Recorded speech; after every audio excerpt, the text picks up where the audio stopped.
We're live, hey. Hi. Sorry, I'm just reading things. I never really know where to start with these live conversations anymore because like I was just telling you on when we used to do them on YouTube. I mean, you came on a few times and we always would have like a structure, and now it's just like, hey, what's up?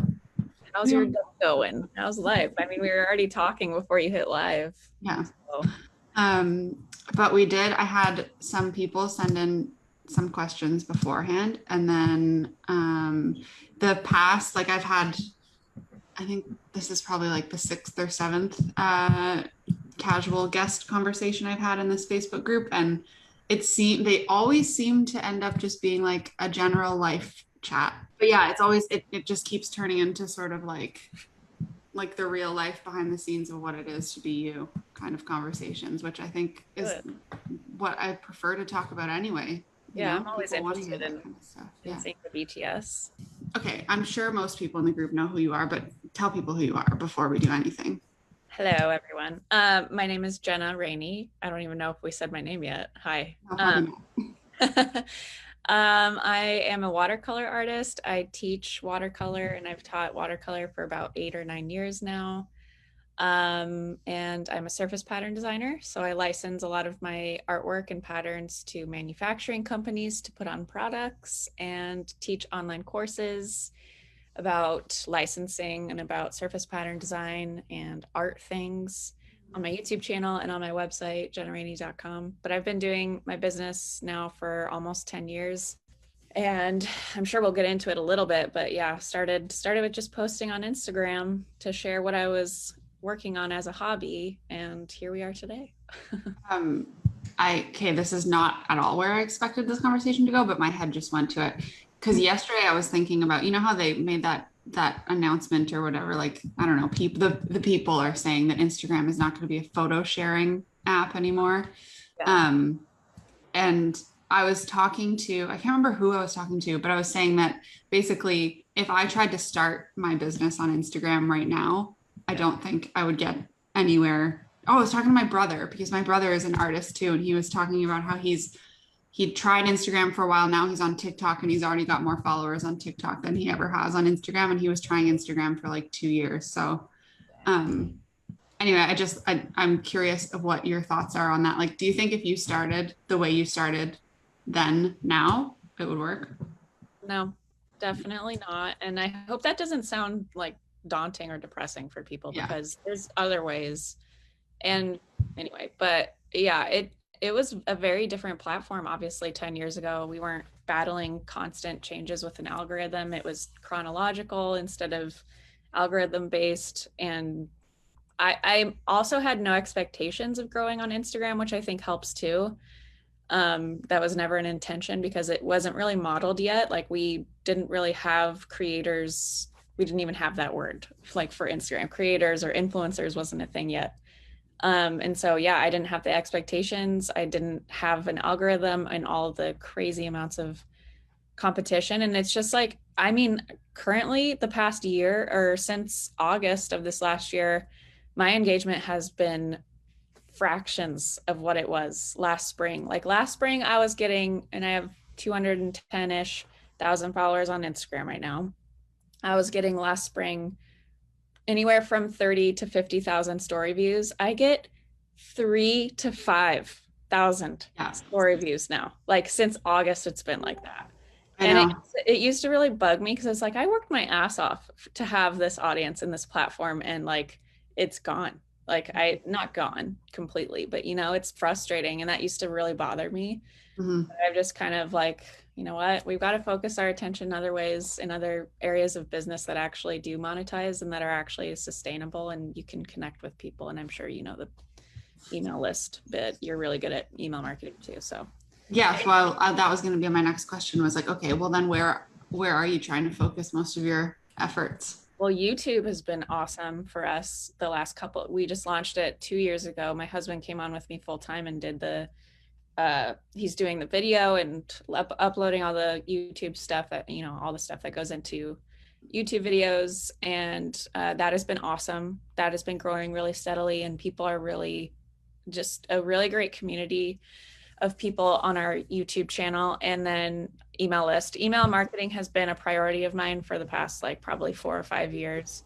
I've had an email list for 8 years, but it was just kind of like I would email people when I had a workshop. And that was it. I didn't understand lead magnets or like nurturing and all the sequence stuff. So I wasn't prioritizing it either, because I just thought it was like a really old marketing tactic. And like somebody told me I needed an email list. So I was like, okay, I'll have it. You're like, I don't want to bother people by email. I remember that's how I felt about it at the beginning.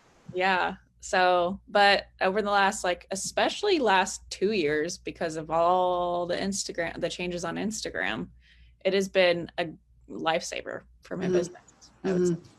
Well, I mean, if we're going to do behind the scenes stuff, we can talk about how when we had our group chat for workshop week, and we even had like a speaker happy hour kind of thing, and we all just kind of started chatting business naturally, and a few people were like their eyes were opened when the rest of us were talking about how much better an email list is than an Instagram account. For example, if you're trying to get the word out about workshop week or whatever, and some of the creators were like, I've never even thought about having an email list. And I'm like, what? How? Need one. Yeah. It's so important. It's so important too, because you own that. You don't battle all the competition. Obviously, there's other people emailing a single subscriber. But if you're treating your email list properly and really treating it like it's a relationship, and you're nurturing that relationship and not just showing up to sell to them, it's really a game changer. And I think that's where a lot of the like misunderstanding about email marketing comes from, is like, oh, it's just like to tell people I have a discount. Hi, Kitty. Tell people I'm having a sale, or place her back in her box. Kitty in a box. I love it. Why do they like boxes so much? I don't know, but yesterday, I don't know if you saw in my Instagram story, but Emily from Workshop Week sent me this gift box, and it's got all these sides she decorated, but this side's got like a no Marge. Oh, kitty box. That's so good. That's so cute. She obviously tried to get into it like instantly when I opened it. It's too funny. That's yeah. But so I mean, most of that stuff, like, unless the people watching are running businesses or want to run businesses like ours, the email list stuff is like not something the average person on Instagram needs to have. So I feel like we can move on from that conversation. But I had some questions from some of the students in the group. So Franca asked you, if you had the power to go back in time, which person or artist would you like to meet and have a conversation with? Ooh, Matisse, hands down. Henry Matisse, or Vincent van Gogh has always been a inspiration of mine. Van Gogh would probably be more entertaining. But I'm also really inspired by dancers, like just something completely different than what I do. I am a terrible dancer, but I love to dance. And I just think it's so like emotive. There's so many emotions and like connection to your actual soul when people are really good at dancing.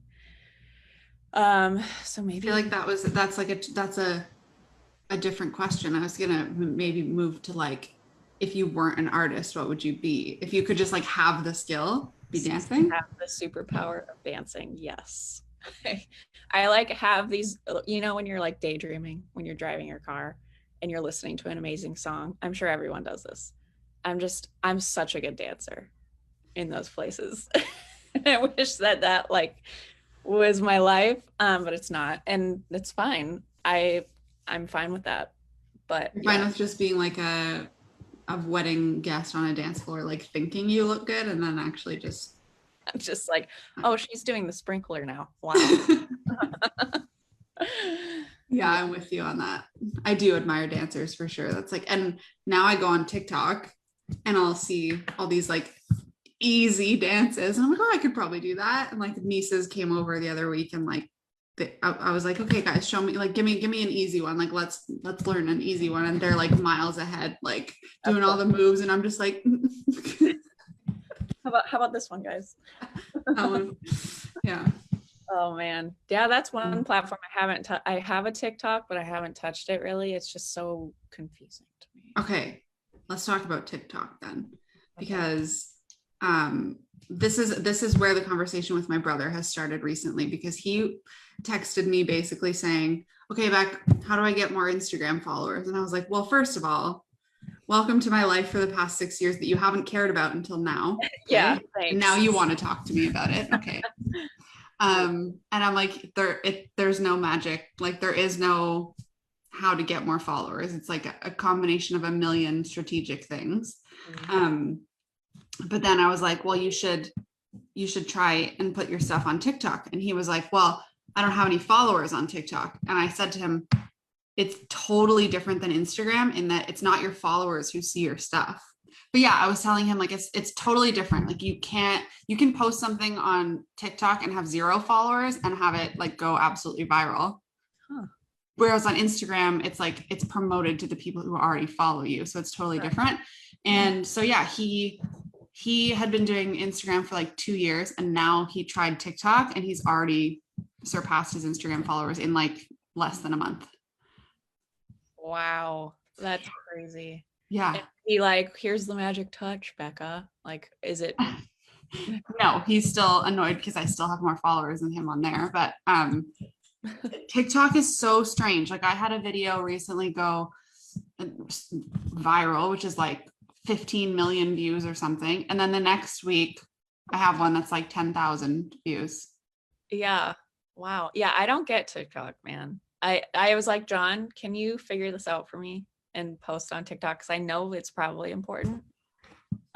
Which is so annoying. It's like, can we just relax, everyone, and just let these platforms grow organically and not make everything so complicated? But it is. It's the world we live in. It's really like, when it first came out, I was like, oh, I'm not doing it. I'm gonna just keep focusing on what I'm good at. I'm not doing it.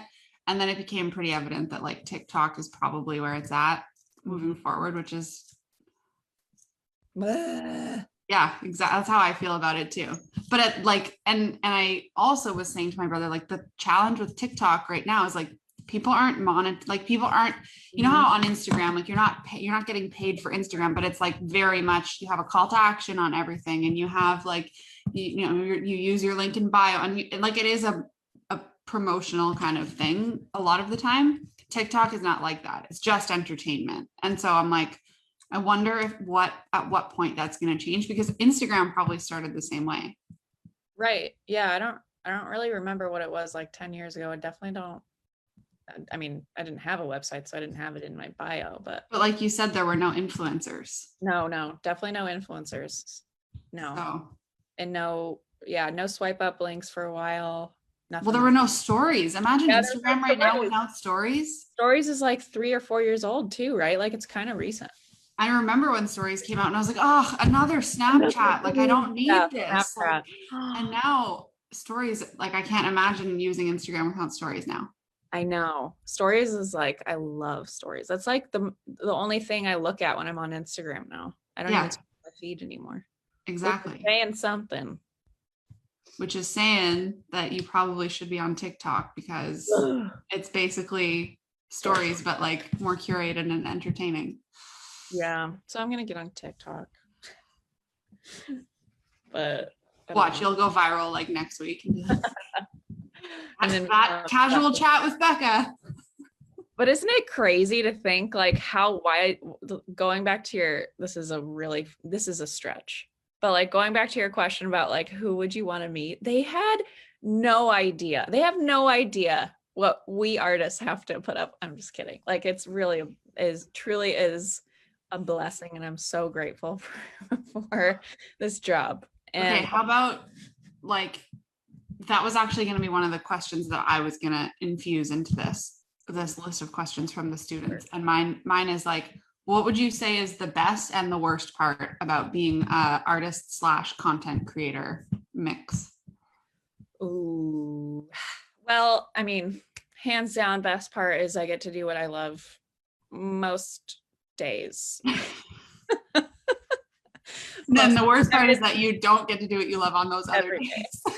I mean, it's a business that, there's other parts to it.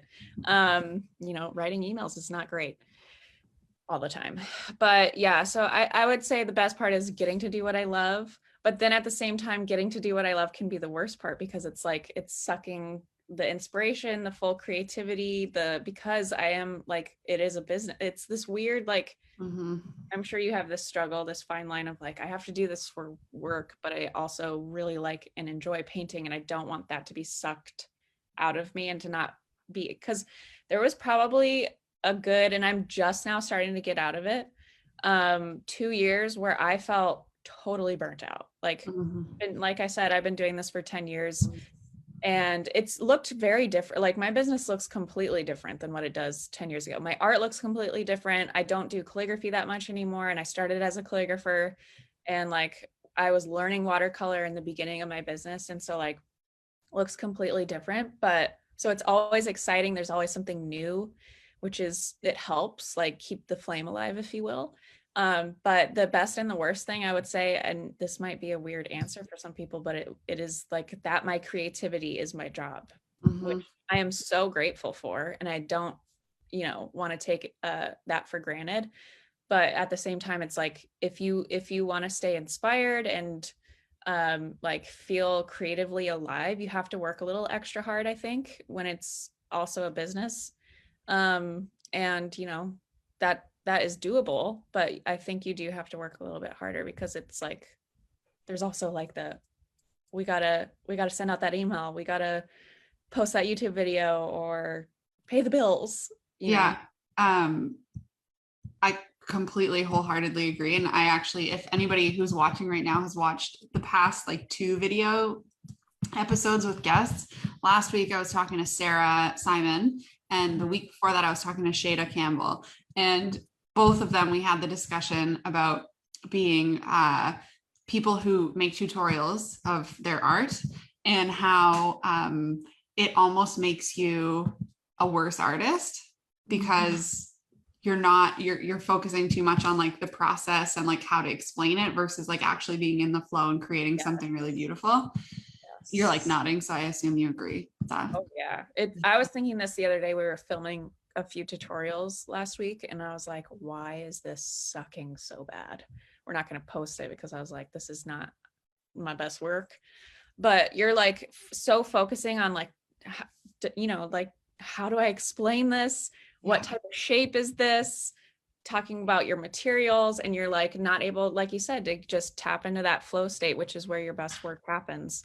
Well, and one of the things is like, I find part of art is like, if you make a mistake, you're an artist, so you use your creativity to fix it and build it into the thing.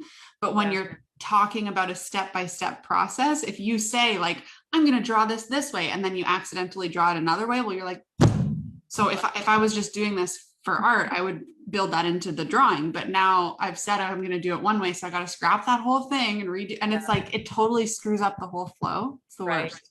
Yeah, you have to like get your process dialed, and then that's why I'm like, when we were filming last week, John threw an idea at me last minute, because he's doing a lot of like research beforehand on like, let's get some good videos up and what the people want. And he was like, how about this? I can't remember what the idea was at the what it was last week when we were filming, but he's like, how about we do this? And I was like, I've literally never painted something like that before. And I can't just like, I know it sounds easy to you. It was something like an abstract landscape or something that's like, sure, I would maybe be able to wing it and execute something totally doable. But I was like, I've never painted it myself before like this. And so teaching it and painting it for the first time, it's like, I just need to dial in my process so I can explain it the best way I can, because I know we're going to get those extra comments that are like, I wish you would have explained this way, or whatever. Yeah. So you're thinking about that before you're painting, and then you're painting, and then you're teaching. It's a lot. Yeah, and it's also just like exactly what you said. John's like seeing these ideas that he knows will go well, but you have to also have the integrity to be like, I don't actually do that, so who am I to teach it?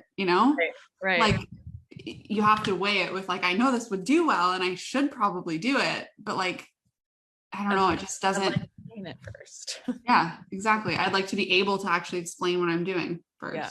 Exactly. But back to what you were saying about just like having to work extra hard to be creative when you do it for a business. I feel like you're one of those people who like maybe it's just the way that it appears on social media, which we know we can never actually fully trust, but it always looks like you are painting and being creative and stuff. But how much of that is stuff you're doing for business and how much are you actually doing for yourself? Because I talk to so many artists, and me included, like I hardly ever do anything for myself at all anymore. So one thing that I have been really grateful for the last, I mean, I've been licensing my work for 3 years now, but it didn't really click for me like, oh, I can paint what I want to. Until this year, like 6 or 7 months ago, I had a talk with my agent, Julie, and she was like, she's badass. I don't know if I can cuss, too late. She's bomb. She's so good. She has been working with me for the past 3 years, but she used to work with this designer. His name is Jonathan Nadler.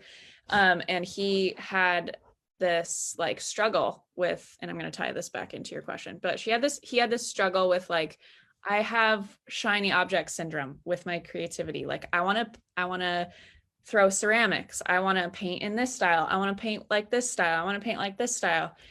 And so he created like buckets or categories of the Jonathan Adler brand, like lifestyle brand or whatever, creativity. And so he had like a pop category. He had like a mid-century modern category or a vintage category or whatever, so that he could have room to explore those categories, but it still felt like Jonathan Adler, or it still felt like Jenna Rainey or whatever. And so a few months ago, I really liked to go on long walks and like to meditate and like to journal and all this kind of stuff. And I feel like that really helps me reconnect with like, what am I even doing with my life? But also like, what do I enjoy painting? Because I paint a lot of watercolor flowers, but do I actually enjoy painting watercolor flowers? I do, but I do it a lot for work. Mm-hmm. So is it like what I really like to paint? And so a few months ago, I had this walk, and this conversation that I had with my agent was in the back of my mind. And I was like, I need to create some sort of like frames or reference points or like those categories and buckets, because I like to paint nature. I like to paint landscapes. I like to paint abstract. I like to paint flowers. And I felt like I couldn't really explore all the other things that I wanted to paint because it was like Jenna Rainey is flowers and we do flowers. And, like painting something else just felt weird, or like I wasn't able to do that, which I totally am. But anyway, all that to say, with licensing the past few months, it's kind of opened up my eyes to like just paint what is inspiring to me at that time. Like if I go for a walk at the beach and I see a little scene that I want to paint, and like that's why I did this landscape series that I've posted in my Instagram recently, few like landscapes or whatever, and that was purely just for me, but I also can now add it to my licensing library, so it's kind of both.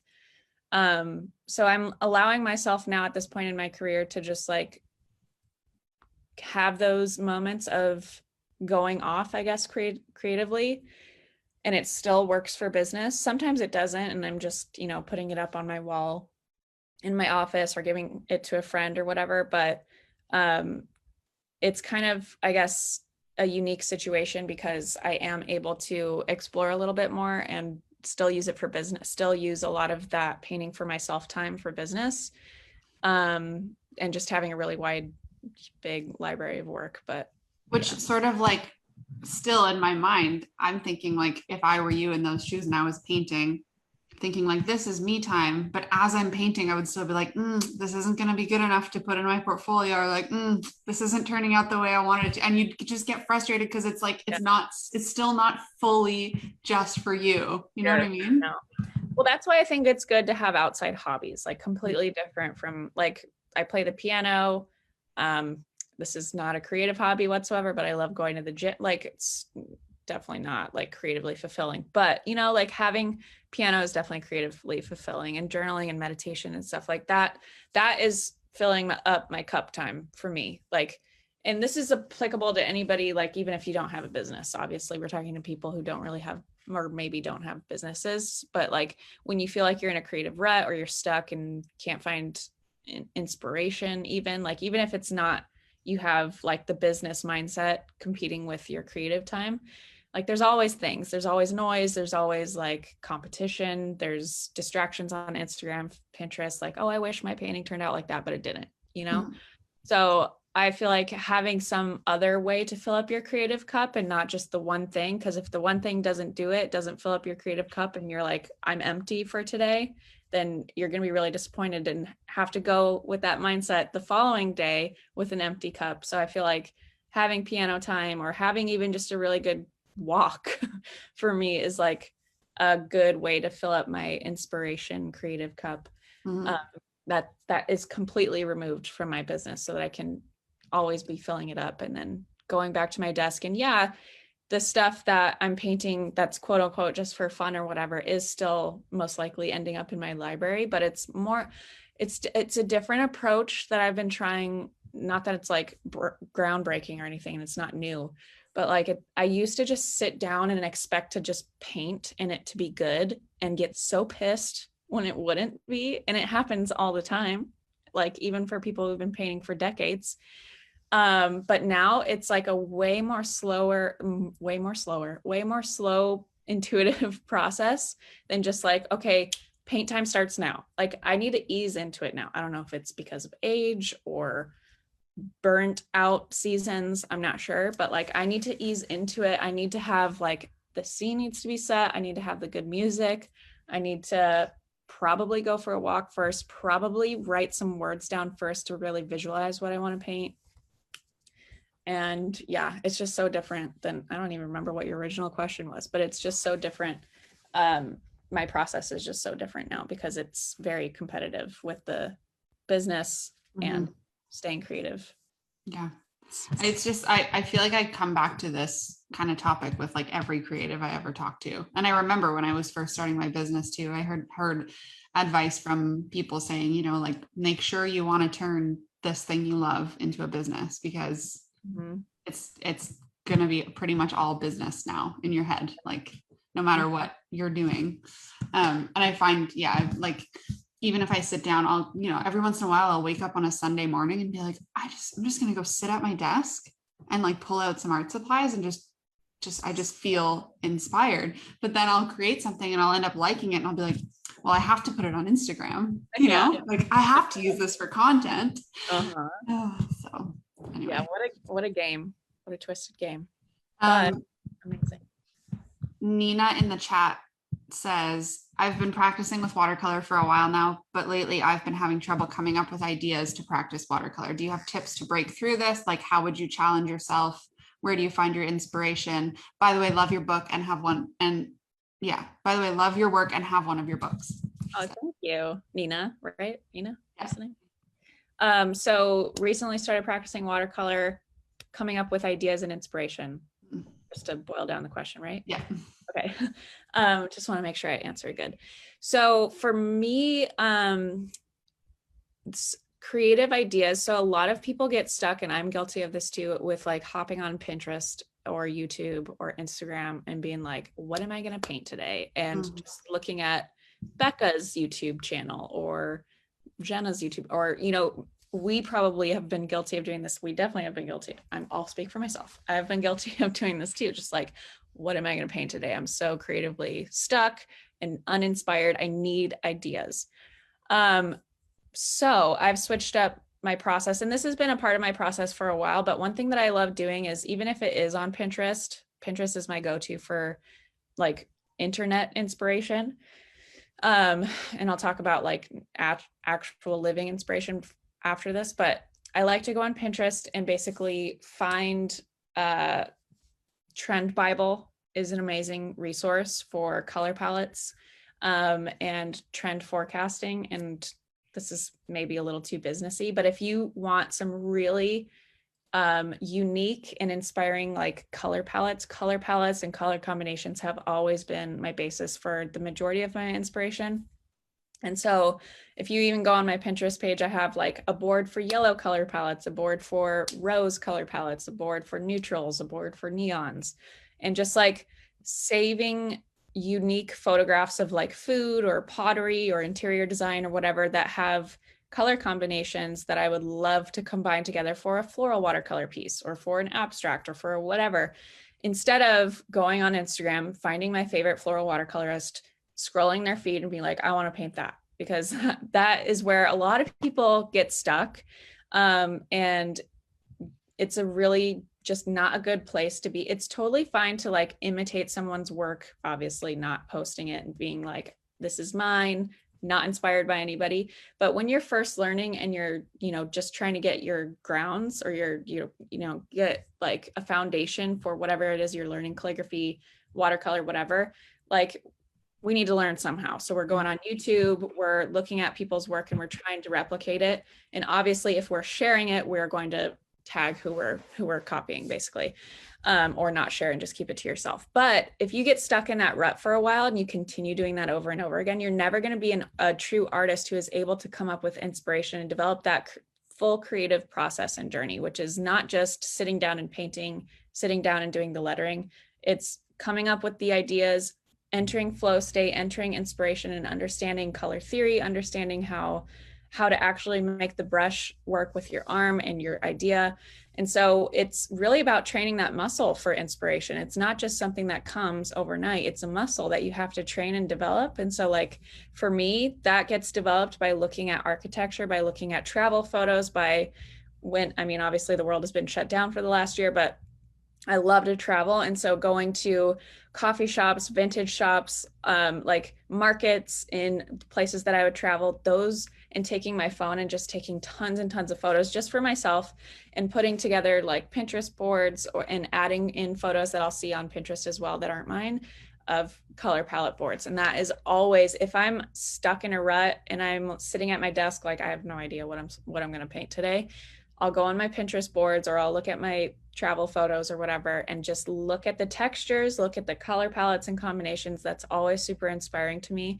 And if for some reason something like that isn't inspiring to you, I love going for nature walks too, and taking my own like photos of things that I love. And it can be as simple as like literally some grass with a beautiful color sky, and that color combination is inspiring to me. Or that vintage VW beetle, mint color beetle in front of a clay terracotta tile is an amazing color palette. I want to replicate that in an abstract painting, or I want to replicate that with my floral color palette that I'm going to use for a floral composition. So that is inspiring. And then, the ideas are kind of like intertwined with inspiration, because once you continue to practice, you'll kind of open up this new world of, okay, I have the foundation, I have the brush technique, I have, muscle memory is starting to develop. I feel more comfortable with my supplies and more confident to explore ideas that you haven't painted before, or that aren't in the watercolor book or on the watercolor tutorial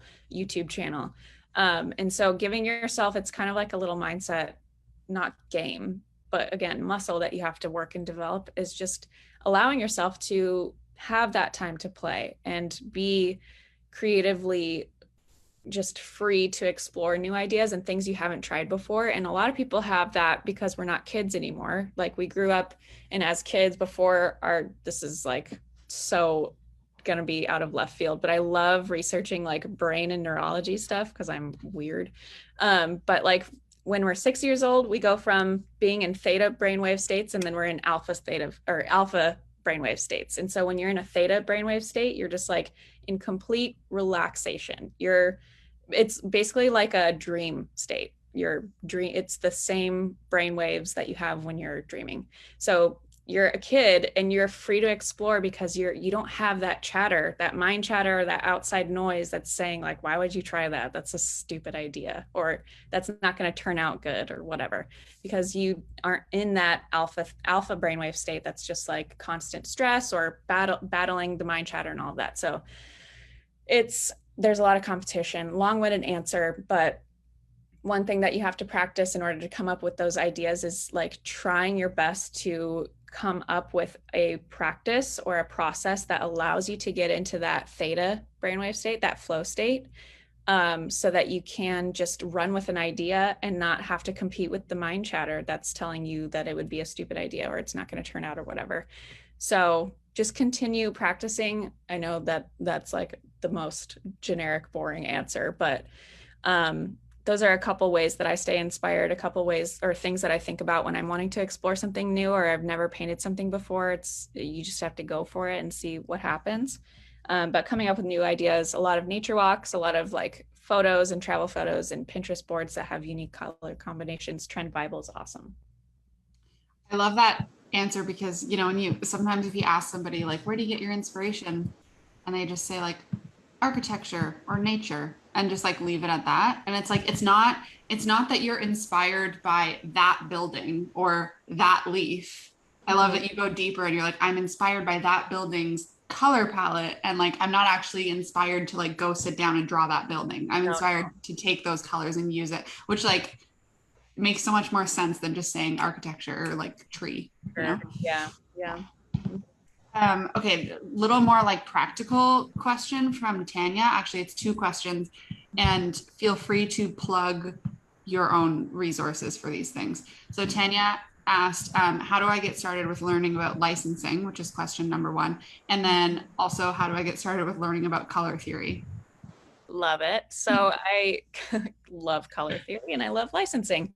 Color theory, I have a few videos on my YouTube channel, Jenna Rainey channel. So youtube.com/Jenna Rainey channel. I have a few videos on there, but beyond that, again, Trend Bible is an amazing, they're not going to teach you color theory necessarily, but you're going to be open to a lot of unique color palettes. Maybe you wouldn't pair that purple gray with that sage green or something. So it like really opens your eyes to color palettes that you wouldn't necessarily try on your own because you don't see it on social media or you're not seeing it in the small space of people that you're following and happen to choose to follow. But color theory is about, so I grew up playing piano and I'm so grateful for the teacher that I had. A lot of people, when they play an instrument or are learning to play an instrument, they're learning sight reading. And I couldn't sight read. I'm dyslexic, couldn't sight read. So we found a teacher who taught on theory and he used colors for like all of the keys that he would teach me, like the key of C. The C chord is the dominant chord. It's going to be blue, and then your F is going to be yellow. Your G is going to be red. And so we're combining primary colors. And then secondary colors, tertiary colors. And I feel like that was a really good foundation for me in terms of like, oh, these chords sound really nice together. And if I add in a subdominant chord and it's purple, just like helped open my eyes in relationship to chords and music. And then it's also fascinating that then you ended up becoming an artist. I know. For art, right? I feel like it really helped me flow into and get obsessed with color theory very easily because I saw and heard and felt how colors interacted with each other from a piano perspective. And then now painting with colors and understanding and looking at a color wheel and understanding how colors interact with each other and harmonize with each other because of where they sit on a color wheel. It just really helped open that whole world of color theory for me. I just picture like the inside of your brain being like everything is color coded and like everything you just like, like when you're cooking a meal or whatever, like things. Yes. This smells green. Yeah. Yeah. All these random color theory things are constantly going on in my mind. There was a whole TikTok trend of people who, there's a word for it when you associate like I know I've heard colorful things with color, like the day Thursday is green and like the like things like that. People do the same thing with numbers too. Yes. Yeah. I can't remember what like odd numbers are purple and even numbers are pink or whatever it is. Like there's a word for that. I can't remember what it is either. I feel like you are the epitome of that. Yeah, I've been told that and I've never really like researched or explored it, but somebody else that like on my Instagram mentioned it once and was like, I have this, I'm sure you have it too. And I was like, oh, that's crazy. I'd never heard of that before. Like people being like that. But yeah, color theory is a like really simple, but not simple at the same time. Like obviously maybe because of my background with my piano teacher, but like thinking about neighboring colors on a color wheel and how they correspond with each other. It's like so fascinating. And I just think it's so crazy how somebody was able to figure that out and just like put together a color wheel and also see how colors are interacting with each other and neighboring colors are analogous and they like each other and they're smooth, peaceful transitions. But the further away you get from each other on the color wheel, the more contrast there's going to be, which isn't necessarily bad, and all of these other things. So anyway, I have some resources on color theory in my watercolor books, Everyday Watercolor, and in my YouTube channel, Jenna Rainey channel. Somewhere in this pile. Oh, hi. There she is. And licensing is a massive, massive, massive world. Basically, if you walk into any store, let's take Target, for example, and you see something with a pattern on it, or you see something with a name on it, or you see a sweatshirt with Mickey Mouse on it, that was all licensed. Even if it's an idea, that can be licensed. A trademark can be licensed. Patterns, photographs, music. It's a huge, huge, huge world. And so I teach in my course Brand Plus Brand with my licensing agent, Julie, who's been in the licensing industry for 25 years. And she got her start at Nickelodeon and DreamWorks and worked on huge, huge licenses at both of those programs. And then went on to start her agency and represented Jonathan Adler, Nate Berkus, and now little old me. But we taught Brand Plus Brand. It's an online course and it teaches everything from like start to finish. Basically, if you're wanting to be a surface pattern designer / artist, creative brand license, because it can go beyond creativity. So we're teaching it from a creative perspective, which I'm assuming Tanya, right, is creative. So yeah, Brand Plus Brand would be a great place for you to look into. I also have free resources on my website. If you go to jennarainey.com basically and sign up for my email list at any opt-in place, you will get some free resources, and you can reach out to us too, and we can send you some freebies on licensing. But my podcast and my blog also have tons of free tidbits on licensing and surface pattern design. So jennarainey.com/blog, and you can just search for licensing, and lots of stuff. I have interviews with my agent on there, interviews with brand designers and surface pattern designers on there. And yeah, it's a fun topic, fun industry to be in too. Sweet. For my curiosity, how do you like podcasting compared to everything else you do? Because it's so the opposite of anything visual. I don't like it. Okay. Just to be honest. Yeah. I did it for a year, and that was season 1, and then we're taking a break, and I might come back. I just feel like just a breakup. I don't know. I really liked it in the beginning for a few months, but then it was like I had to record in my closet, and I work from home, and so with a 2-year-old, it's like constant change of plans. You can never have set plans. Or it's rare anyway.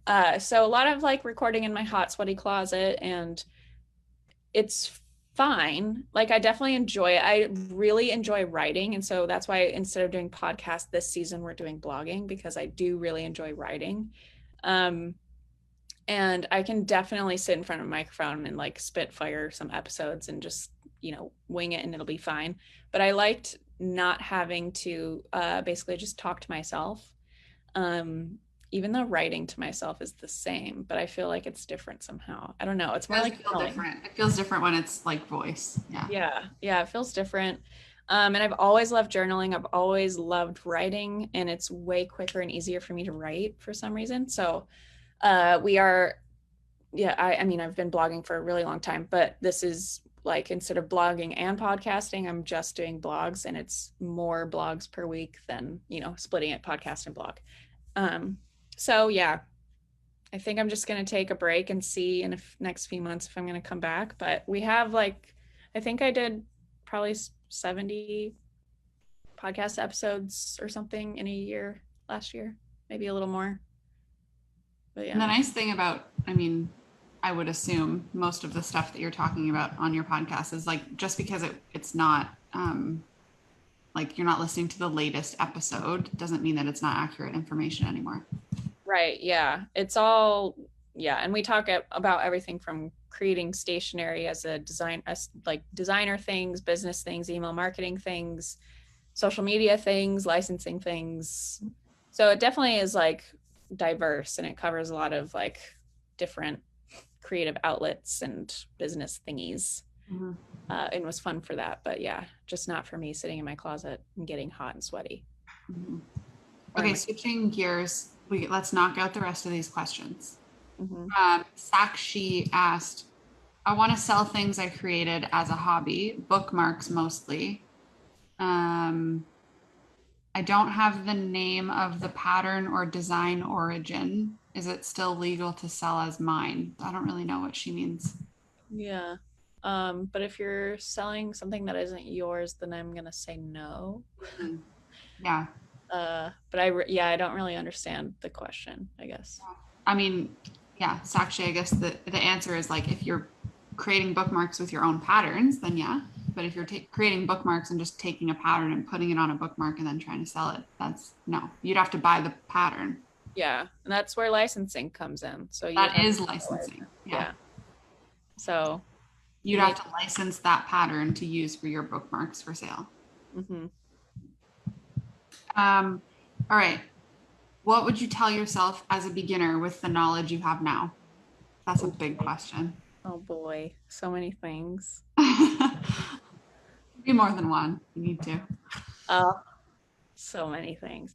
I started when I was 23 and so naive, which I'm grateful for because that made me make so many mistakes, which sounds like why would you want that? But I am actually very grateful for the mistakes that I made because that like really nails it in your head. Like, don't do that one ever again. I think there's so many things I would say, but something that I would probably tell myself is to be, and this is such a boring answer, but to not get so distracted by things that seem really shiny and cool and whatnot, but end up not panning out or being financially a burden. So, For example, I thought that, and this, I have more examples because this is kind of random, but there was a point in my career, I think it was like year 3 or 4. I had this idea to create a co-working space and also run my custom stationery design business that I had at the time that I don't do stationery anymore. But I was like, I need to invest in really nice desks. It needs to have like, I had this vision for this co-working space and I'm like, why would I do this co-working space? I have a successful business over here that I'm still growing. I just started a few years ago, but like shiny object syndrome, my like someone is telling me that co-working spaces are just about to like pop off, even though they were already popping off. And I spent thousands of dollars on furniture, and we ended up moving and like selling the place and not even and so anyway, I went into debt on that furniture. But like just things like that in the first few years, like that's a big example and super random, but like things like that were just like, why did you even pursue that? Like just stay in your lane, put your blinders on, and like you don't need to do what this person over here is doing. Just because it's working for that person doesn't mean it's going to work for you, or that it's even a right fit for you and it's going to feel aligned. And like I feel like for the first few years it was just like, instead of checking with myself and feeling, does this feel aligned to me first before saying, yeah, I'll do that job, or yeah, let's pursue that random co-working space. Like even coming down to like saying yes to a client inquiry, like I know this person is going to be a nightmare to work with, or I know I can't do this because this is out of my wheelhouse and I should recommend somebody else. But I was like, I just need the money, or I need the exposure, or I need the growth, or whatever. And that was just something that I was really bad at in the beginning, was saying no, and like just sticking to what I know and getting better at it. And yeah, things will start to grow and I'll get better at other things too, but I need to focus on this because it kind of just grows like a bubble instead of just like staying in the same stream forever and ever. You can expand, like I'm now in licensing instead of stationery design. But if I 8 years ago was like, I'm a licensed designer. I'm going to be a surface pattern designer. I didn't know anything about licensing or Adobe programs or any of that. Like it just would have been a stretch. And I think it would have really hurt my business. Mhm. And other things did hurt my business and my creativity that I did say yes to. So I think I would go back and I would tell myself to just like stick to what I know and get really good at it. And you will grow eventually. And it, you know, it might take longer than what you want. But it's the right way. It's a good thing to do, and you won't be financially hurting because of it. Yeah, that's a good one. Like, I mean, I think the shiny object syndrome is real when you think of it in terms of like, especially when you're first starting your business, you're like, "Ooh, this is gonna make me look like I really have my Mm-hmm. shit together." Yes. Like, oh, I own a co-working space. Probably sounded like my business is like Right. super legit, you know, or like, I think for a lot of people that's like getting an office space Mm-hmm. instead of working from home. But you're only like, I mean, that can make sense if you're doing it for the right reasons. But if you're doing it just so that you can say I have a storefront, or like you can say, you know, my business is this much more legit now, like doesn't. Yeah, or a really common one too is I have a team. Like I have a team working for me, or like a person, and you're saying we have a team. Yeah. That was the thing for me too. And I hired my first assistant, I think year 2 of my business, and that was like way too soon. Way Mm. too soon. I could barely afford paying her $12 an hour, which Yeah. now I have definitely have a team, and it's I wouldn't be here today without my team, and I'm so grateful for my team. But there's a lot of like, oh, success means you have a team, or you have a team that means you're successful and you're making X amount of dollars, or whatever this like picture people have in mind. And that's not always the case. Yeah. Yeah. I'm there too. Or for me, it was, having physical products, like selling physical products at one point. I thought that that would make me look really cool. And Yeah. I just spent a ton of money on it, never really sold them, and have them still sitting in my garage to this day. So, So much over. Yep. okay.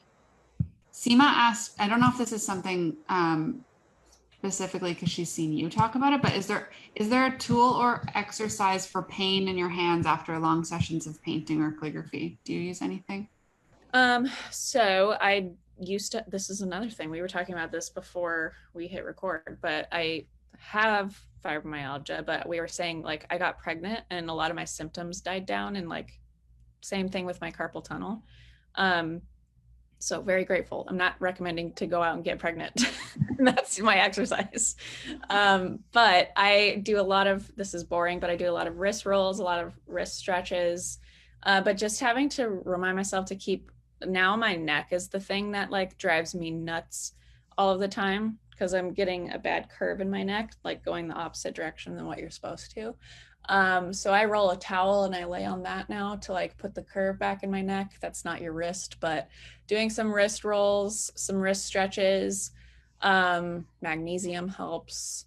A lot of just like making sure you're taking breaks, because that used to really bother me. The thing that would bother me the most though was my mouse on my keyboard, like having my wrist up in that position for some reason for a really long time, designing stuff or whatever, really aggravated my wrist. So just constantly doing, these simple stretches and exercises. And I do a lot of planks now these days, and I feel like that's helping a lot too. So we can do some planks, plank Okay, next exercises. episode with Jenna will be a workout class. So random. But just like developing those muscles in your forearm, it's such a random muscle to like work on, but it obviously would help support these dainty joints and hands holding paintbrushes all day. Okay, last question. Mhm. Another sort of deep one, but right now, what is the most satisfying part about being you?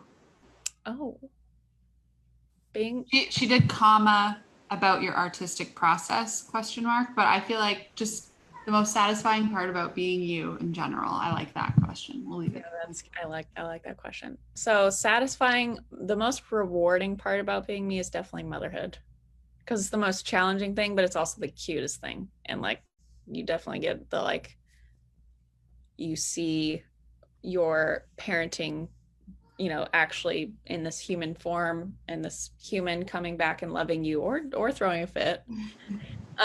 So that is definitely the most rewarding. And also along with that too, and I think this ties into my creativity and being an artist as well, because not everybody is probably a mother or a father or whatever.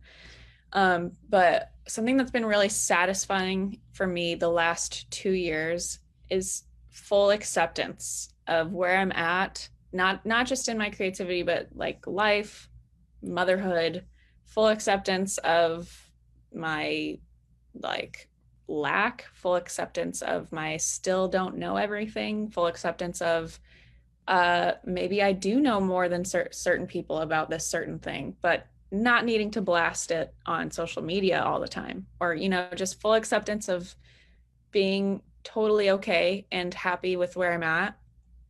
Because I wasn't like that in my 20s when I was starting my business and trying to grow my business. It was like, I need to be 5 years ahead of the point that I'm at right now. Like, I feel like I'm working so hard, 60 to 80 hours a week. I was like working way too hard. And that is necessary for some people for a certain amount of time, but it's obviously not sustainable. And I just felt like I was always needing to be somewhere else or being different than what I was. Not that I like hated myself or was insecure in these unhealthy ways or anything. I just like needed more. And I feel like right now is the last couple of years or year even, the most content I've been with not knowing everything, um, being where I'm at with my business, being where I'm at with my relationships, my family. And so that is a pretty cool place. And then also being satisfied with where I'm at as an artist too, like wanting to grow for sure, but knowing that I don't need to have it all figured out right now, like needing to know exactly how to paint that thing right now or whatever. So Living in the moment, basically. living in the moment. Yes. I like that. And I like that as a place to end also. Yes. Cute. So cute. Okay, Fun. Jenna, tell people where they can find you. And I mean, basically look up Jenna Rainey on any social media except for TikTok, although maybe soon. I do have it. It just sits there. So go follow me on TikTok. That'll get me active on TikTok. Jenna Rainey on Instagram. Rainey is spelled with an EY, not like the weather, but it sounds like it. Um, what else? JennaRainey.com website, youtube.com/Jenna Rainey channel. Come say hello on the DMs. Come say hello in the comments on YouTube. And then obviously I mentioned that I have online courses. All my online courses are on my website, JennaRainey.com if you're interested. And then my blog is there as well. Yeah, those are the places. I think I heard your kid like running around in the background, so I should probably let you go. And but it was lovely chatting, and So good. I feel like people are going to get a lot out of this. So thanks for coming on. Thanks for the invite. I love chatting with you always. So We'll do it again. We know we will. So talk to you soon. bye, everyone. Bye.